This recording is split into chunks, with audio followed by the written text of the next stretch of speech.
ओम तस्यैव निकटे कश्चिदाद भारद्वाज कुलोद्भवः सुधर्मा नाम विप्रस्य अन्यवशदरं विद्वान् तस्य विप्रासु देहा च शिवधर्मपरायणा पते सेवा परा नित्यं ग्रहकर्म विचक्षणा। सूत जी बोले, हे मुनि श्रेष्ठ, इसके बाद घुष्मेश्वर नामक ज्योतिर्लिंग कहा गया है उसका उत्तम महात्म्य सुनिए। दक्षिण दिशा में श्रेष्ठ देवगिरी नामक एक महान शोभा से युक्त पर्वत विराजमान है जो देखने में विचित्र मालूम पड़ता है। उसके समीप भारद्वाज के कुल में उत्पन्न महान वेदवेत्ता सुधर्मा नामक कोई ब्राह्मण रहता था और उसकी शिव धर्म परायण पति सेवा में सदा तत्पर रहने वाली तथा गृह कार्यों में दक्ष सुदेहा नामक भार्या थी। श्रेष्ठ ब्राह्मण सुधर्मा भी देवता एवं अतिथि का पूजन करने वाला, वेद मार्ग के अनुसार आचरण करने वाला तथा अग्निहोत्र में नित्य तत्पर रहने वाला था। वह तीनों समय में संध्योपासना करने वाला, सूर्य के समान तेजस्वी और शिष्यों को अध्यापन करने वाला, वेद शास्त्र का विद्वान, धनवान, श्रेष्ठ दानी, सौजन्य गुण से नियुक्त और नित्य शिव कर्म करने वाला, शिव भक्त तथा शिव भक्तों का प्रिय था। इस प्रकार धर्म का आचरण करते हुए उस ब्राह्मण की बहुत सी आयु बीत गई, किंतु पुत्र उत्पन्न नहीं हुआ और उसकी स्त्री कार्यकाल भी निष्फल होता गया। तब भी तत्व के ज्ञाता उस ब्राह्मण को थोड़ा सा भी दुख नहीं हुआ। आत्मा ही अपना उद्धार करने वाला है और वही अपने को पवित्र करने वाला भी है, ऐसा मन में विचार कर वह ब्राह्मण दुखित नहीं हुआ। किंतु सुदेहा को पुत्र उत्पन्न न होने का बहुत बड़ा दुख रहता था। वह सर्व विद्या विशारद अपने पति से पुत्र उत्पन्न करने के लिए प्रयत्न करने की नित्य प्रार्थना किया करते थे। वह ब्राह्मण अपनी स्त्री को डांट कर कहता था कि पुत्र क्या करेगा, कौन किसकी माता तथा कौन किसका पिता और कौन पुत्र है, कौन भाई है और कौन मित्र है। हे देवी, तीनों लोकों में सभी निसंदेह स्वार्थ का ही साधन करने वाले हैं, ऐसा तुम बुद्धि से विशेष रूप से समझो और चिंता मत करो। अतः हे देवी, तुम निश्चित रूप से दुख का त्याग करो और हे शुभव्रते, तुम मुझसे नित्य इसके लिए मत कहा करो। इस प्रकार उसे मना करके शिव धर्म में निरत वह ब्राह्मण परम संतुष्ट हो गया और द्वंद्व दुख का त्याग कर दिया और किसी समय सुदेहा सखियों की गोष्ठी में सम्मिलित होने के लिए अपने पड़ोसी के घर गई और वहीं पर परस्पर विवाद होने लगा। उस पड़ोसी की स्त्री ने नारी स्वभाव के कारण उस ब्राह्मण पत्नी सुदेहा को धिक्कारते हुए बहुत कटु वचन बोले। पत्नीवाच अपुत्रिणी कथं गर्वं कुरुषे पुत्रिणी हरम् मदनं भोक्ष्यते पुत्रो धनं ते कैश्चोक्ष्यते नूनं हरिष्यते राजा त्वधनं नात्र संशयः अधिदेक्त्वा ते धनं देक्ष्यते ते मानं हिवन्ति। सूतवाच भर्तिषता ताविदिशा गृहमागत्य दुःखिता स्वामिन्ने कथयामास तदुक्तं सर्वमादरात्। ब्राह्मणो अपि तदा दुःखं च न चकारश सुबुद्धिमान् कथितं कथ्यतामेव यद्भावि तद्वै प्रिये। पड़ोसी की पत्नी बोली, हे अपुत्रिणी, तुम किस का बात का गर्व कर रही हो? मैं पुत्रवती हूँ, मेरा धन तो मेरा पुत्र भोगेगा किंतु तुम्हारे धन का भोग कौन करेगा? निश्चय ही तुम्हारा धन राजा ले लेगा, इसमें संदेह नहीं है। हे बंध्या, तुम्हें धिक्कार है और तुम्हारे धन को धिक्कार है और तुम्हारे अहंकार को धिक्कार है। सूत जी बोले, इस प्रकार उन स्त्रियों के द्वारा अपमानित होकर दुखित सुदेहा ने घर आकर अपने पति से आदर पूर्वक उनकी सारी बात कही। तब भी उस बुद्धिमान को कुछ दुख नहीं हुआ। उसने कहा, हे प्रिय, जो उन्होंने कहा कहने दो, जो होनहार है वही होता है। इस प्रकार उसने बारंबार सुदेहा को समझाया, किंतु तब भी उसका दुख दूर न हुआ। वह पुत्र के लिए आग्रह करने लगी। सुदेहा बोली, हे देहधारियों में श्रेष्ठ, आप मेरे प्रिय हैं। चाहे जिस किसी भी उपाय से आप पुत्र उत्पन्न करें, अन्यथा मैं शरीर को त्याग दूंगी, शरीर त्याग दूंगी।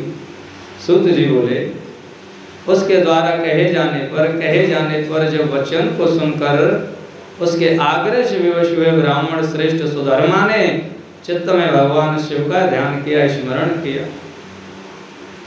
इसके बाद उस विप्र ने सावधानी पूर्वक 2 फूल लेकर अग्नि के सामने रख दिए। उसने दाहिने वाले पुष्प को मन में पुत्रदायक समझा। इस प्रकार का संकल्प करके उस ब्राह्मण ने अपनी पत्नी से कहा कि पुत्र फल की प्राप्ति हेतु इन दोनों में से कोई एक फूल उठाओ। उसने अपने मन में यह सोचा कि मुझे पुत्र हो और मेरे स्वामी ने पुत्र के लिए जिस पुष्प को सोचा है वही मेरे हाथ में आए। ऐसा कहकर उसने शिव तथा अग्नि को प्रणाम करके तथा उनकी प्रार्थना कर एक पुष्प उठा लिया। स्वेच्छावश मोह से ग्रस्त होने के कारण सुदेहा ने उस पुष्प को नहीं उठाया जिसे उसके पति ने सोचा था। यह देखकर ब्राह्मण ने लंबी सांस ली और शिवजी के चरण कमल का स्मरण करके अपनी स्त्री से कहा। सुधर्मा बोला, हे प्रिय, ईश्वर ने जो रच दिया है वह अन्यथा कैसे हो सकता है। अब तुम पुत्र की आशा छोड़ो और शिव की परिचर्या करो। निर्मितम चैश्वर्येणैव कथं चैवान्यथा भवेत्। आसां त्यज प्रिये त्वं च परिचर्या कुरु प्रभो। इत्युक्त्वा तु स्वयं प्रिय विभ्रमासां परिविहाय च धर्म कार्यतः शंकर ध्यान तत्पर। सा सुदेहा गृहं नैव मुमुक्षात्मज काम्याया प्रत्युवाच पतिं प्रेम्णा शांजलिं नतमस्तका। सुधर्मा बोला, हे प्रिय, ईश्वर ने जो रचा है वो अन्यथा कैसे हो सकता है। वो जो होना है वो होगा और तुम पुत्र की आशा छोड़ दो। ऐसा कहकर उस ब्राह्मण ने स्वयं भी पुत्र की आशा छोड़ दी, त्याग दी और शिव ध्यान परायण होकर धर्म कार्य में प्रवृत्त हो गया। परंतु उस सुदेहा ने आग्रह नहीं छोड़ा और पुत्र कामना से उससे सिर झुकाकर तथा हाथ जोड़कर प्रेम पूर्वक पति से फिर कहा। सुदेव वाले, हे स्वामिन, मुझसे पुत्र उत्पन्न नहीं होगा तो आप मेरे आग्रह से दूसरा विवाह कर लो। उस स्त्री से आपको निश्चय ही पुत्र होगा, इसमें संशय नहीं है। सूत जी बोले, उसके द्वारा इस प्रकार प्रार्थना किए जाने पर शिव भक्तों में श्रेष्ठ तथा धर्म परायण उस ब्राह्मण ने अपनी पत्नी उस सुदेहा से कहा। सुधर्मा बोला, हे प्रिय, तुम्हारा तथा मेरा समस्त दुख निश्चित रूप से दूर हो गया है, इसलिए तुम अब मेरे धर्म में विघ्न मत करो। सूत जी बोले, हे ऋषि, तब इस प्रकार ब्राह्मण के द्वारा मना किया जाने पर भी सुदेहा ने अपनी माता की पुत्री अर्थात अपनी बहन को घर लाकर पति से कहा कि आप इससे विवाह कर लें। सुधर्मा, इस समय तो तुम कह रही हो कि यह मेरी पत्नी है, किंतु जब यह पुत्र इसके होगा तब तुम इससे जलन करने लगोगी, ईर्ष्या करने लगोगी। सूत जी बोले, हे तुझो, अपने पति द्वारा इस प्रकार कहे जाने पर उसकी पत्नी सुदेहा ने हाथ जोड़कर पुनः अपने पति सुधर्मा से कहा, हे द्विजश्रेष्ठ, मैं अपनी बहन से कभी ईर्ष्या नहीं करूंगी। आप पुत्र उत्पत्ति के निमित्त इसके साथ विवाह कर लो, मैं अनुमति देती हूँ। इस प्रकार अपनी प्रिया सुदेहा के द्वारा प्रार्थना किए जाने पर उस ब्राह्मण सुधर्मा ने भी विवाह विधि से अनुसार उष्मा का पानी ग्रहण कर लिया और इसके बाद उसके साथ विवाह करके ब्राह्मण ने अपनी पहली पत्नी से कहा, हे प्रिय, यह तुम्हारी छोटी बहन है, अतः तुम्हें इसका सदा भरण पोषण करना चाहिए। इस प्रकार कहकर भगवान भक्त धर्मात्मा सुधर्मा यथा योग्य अपने धर्म का पालन करने लगा। वह भी अपनी बहन के साथ सखी की भांति व्यवहार करने लगी और विरोध भाव का त्याग करके और रात दिन उसका पालन पोषण करने लगी। उसकी जो छोटी पत्नी थी वह अपनी बहन की आज्ञा प्राप्त कर नित्य 101 पार्थिव शिवलिंग में बना करके भगवान की पूजा करती थी और उस शिवलिंगों को तालाब में विसर्जन कर देती। इस प्रकार वह नित्य शिवलिंग का विसर्जन कर पुनः दूसरे दिन पार्थिव शिवलिंग बनाकर निर्माण कर आह्वान से लेकर विसर्जन तक कामना पूर्ण करने वाली शिव पूजा विधिवत और विधि पूर्वक करती थी। इस प्रकार नित्य शिव पूजन करते हुए उसकी सभी कामनाओं का फल प्रदान करने वाली 1 लाख पार्थिव संख्या पूरी हुई। उसके अनंतर शिव जी की कृपा से उसे सुंदर, भाग्यवान और सभी कल्याणकारी गुणों का पात्र व पुत्र उत्पन्न हुआ। धर्मज्ञों में श्रेष्ठ व विप्र सुधर्मा उस पुत्र को देखकर बहुत प्रसन्न हुआ और ज्ञान धर्म परायण तथा आसक्त रहित होकर सुख का उपभोग करने लगा। उसके बाद वह सुदेहा उससे अत्यधिक ईर्ष्या करने लगी और पहले उसका जो हृदय शीतल था वही अब तलवार के समान हो गया। हे मुनीश्वरों, उसके बाद जो दुखदायी एवं निंदित कर्म हुआ उसे आप लोग सावधान मन से सुनिए।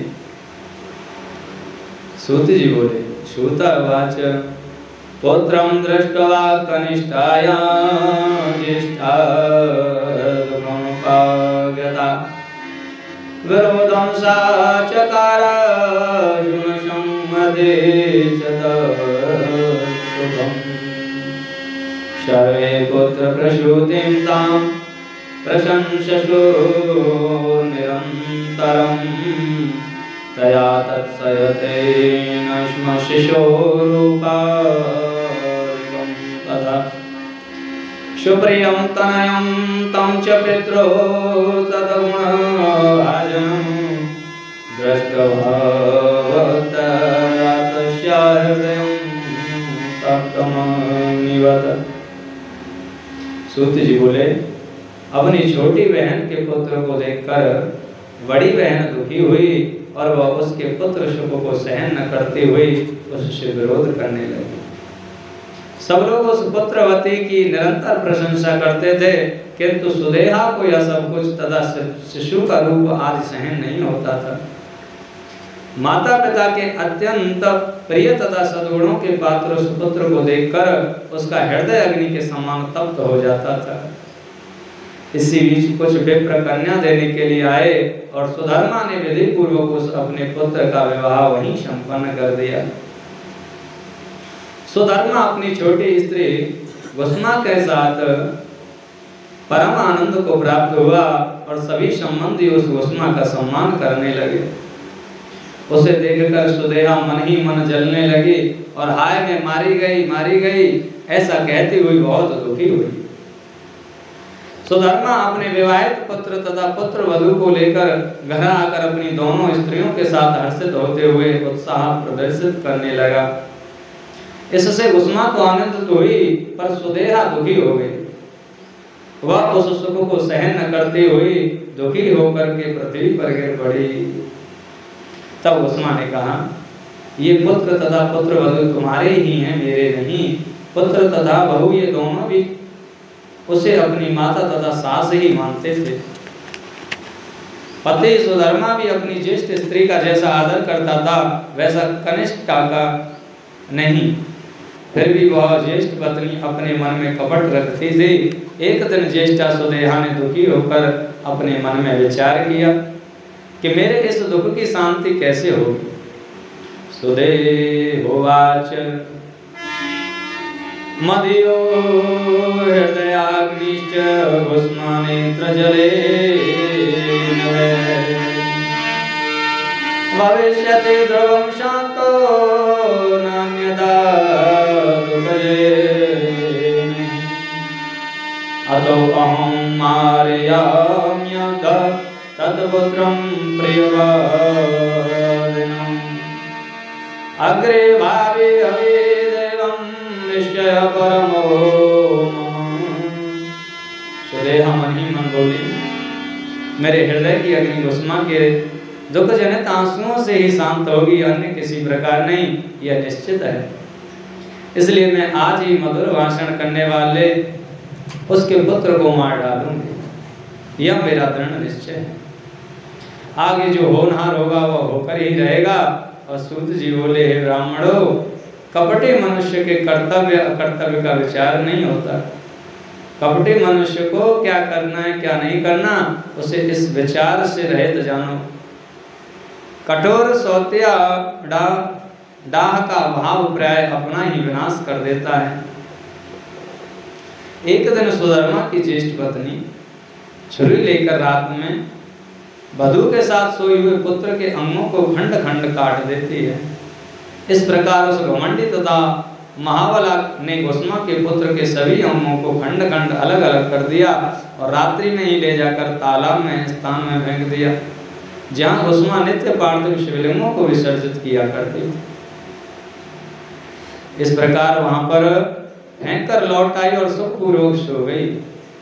प्रातः काल होने पर भस्मा नित्य कर्म करने लगी तथा श्रेष्ठ सुधर्मा भी स्वयं नित्य कर्म संपादन करने लगा। इसी बीच ज्येष्ठा सुदेहा, जिसके हृदय की अग्नि शांत हो चुकी थी, अत्यंत आनंद युक्त होकर गृह कार्य करने लगी। प्रातः काल होने पर उठ करके वह वधू खून से लथपथ तथा पति के शरीर के टुकड़ों से युक्त अपनी शैया को देखकर बहुत दुखी हुई और उसने अपनी सास से कहा, आपके पुत्र कहाँ गए? शैया रुधिर से लथपथ है तथा वहां शरीर के टुकड़े टुकड़े दिखाई पड़ रहे हैं। हे शुचिव्रते, मैं तो मारी गई, किसने यह दुष्कर्म किया है? ऐसा कहकर उसकी पत्नी अत्यधिक विलाप करने लगी और तब ज्येष्ठा सुदेहा भी बाहर से दुख प्रकट करने लगी और भीतर से प्रसन्न हुई। वह दुखित होकर बोली, हाय, मैं तो निश्चय ही मर गई। वह भस्मा अपनी पुत्र वधू के दुख को सुनकर भी नित्य पार्थिव पूजन रूप व्रत से विचलित नहीं हुई। उसका मन पुत्र शोक से थोड़ा सा भी उत्कंठित नहीं हुआ और उसका पति भी जब तक व्रत विधि समाप्त नहीं हुई तब तक वैसा ही रहा। पूजन के बाद मध्याह्न काल में उस भयानक सैया को देखकर भी उस भस्मा ने कुछ भी दुख नहीं किया। जिन्होंने यह पुत्र दिया है वे ही इसकी रक्षा करेंगे। वे भक्तवत्सल, काल के भी काल और सज्जनों की रक्षा करने वाले कहे गए हैं। यदि हमारी रक्षा करने वाले एकमात्र प्रभु ईश्वर सदाशिव हैं तो चिंता की बात ही क्या है। वे ही मालिक के समान उन प्राणियों का संयोग कराते हैं और पुनः उन्हें अलग भी कर देते हैं।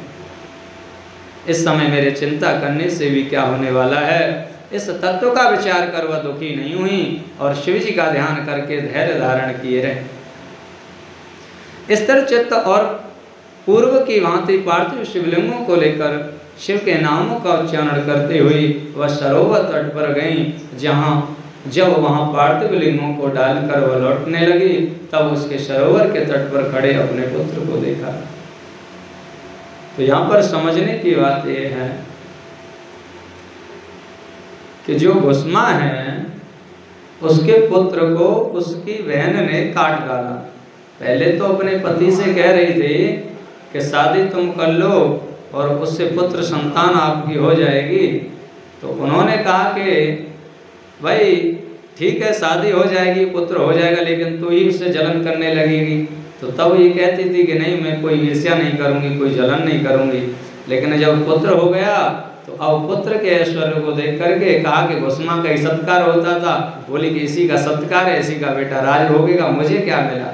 तो अब जलन करने लगी। ये राग द्वेष इतने प्रबल शत्रु हैं, यदि इनको जीवन में मिटा भी दिया जाए तो पता नहीं अगले पल खड़ा हो सकते हैं। यानी ये अहंकार इतना बड़ा शत्रु इस मनुष्य का बताया, अहम इतना प्रबल बताया है कि यदि इसको जड़मूल से भी नष्ट कर दो तो ये अगले पल खड़ा हो सकता है, जैसे जम्बीर का वृक्ष। यहाँ पर हमारे सदगुरु जो शंकराचार्य भगवान थे, उन्होंने विवेक चूड़ामणि में कहा है कि जम्बीर के वृक्ष को, जम्बीर का वृक्ष माने एक पौधा ही होता है जिसे हमने नहीं देखा, लेकिन जिसमें लिखा है शंकराचार्य भगवान जो जगत गुरु थे, उन्होंने जिस ग्रंथ की रचना की तो अहंकार के बारे में लिखा। तो जम्बीर का वृक्ष यदि सूख जाए तो अगर उसमें जल डाल देंगे तो वो अगले पल ही जिंदा हो जाता है, यानी कि फूट होता है, उसमें से कली निकलने लगती हैं।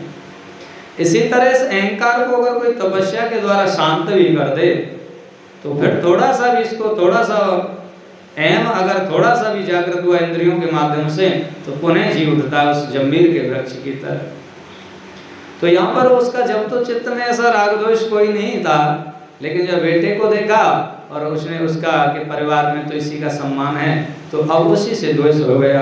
तो ये द्वेष कितना प्रबल शत्रु है इस प्राणी का, इस मानव का जो द्वेष, राग और द्वेष बड़े प्रबल शत्रु हैं। अब उसको जलन हो गई, ईर्ष्या हो गई, बोला कि मैं इसको नष्ट कर दूंगी, मैं इसे मार दूंगी इसके बेटे।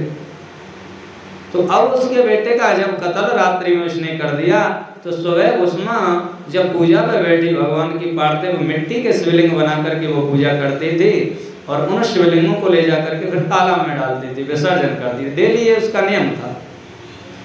तो अब बेटे का जब उसकी बहू ने बताया, जो बेटे की शादी हो गई थी, शादी के बाद की ये घटना है, तो जब बहू ने बताया कि आपका बेटा तो ऐसे ऐसे अंग पड़े उनके, पूरी सैया ये लथपथ है, और रोने लगी, विलाप करने लगी, तो भस्मा अपनी पूजा से खड़ी नहीं हुई। तो यहाँ पर ये भक्ति का सिद्धांत है कि जब भक्ति वास्तव में हमारा चित्त परमात्मा से एक तान को प्राप्त हो जाता है तो संसार में होने वाली किसी भी घटना से हम दुखी नहीं होते। क्यों?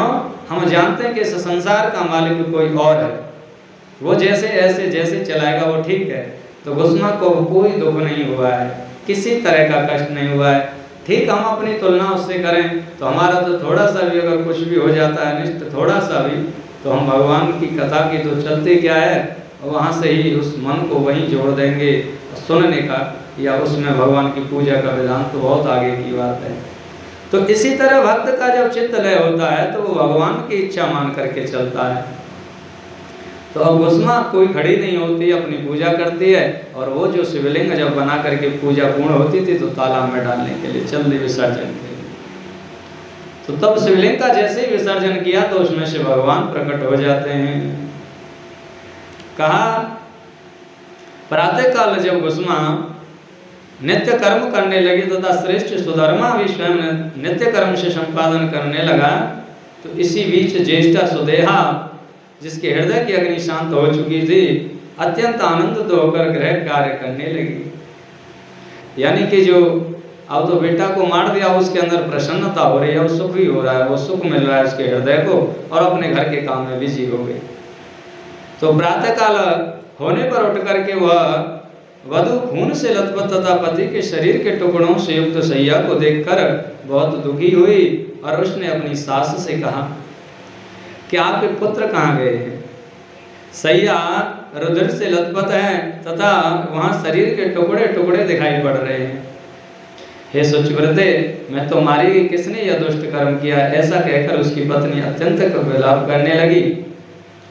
तब ज्येष्ठा सुदेहा भी बाहर से दुख प्रकट करने लगी और भीतर से प्रसन्न हुई।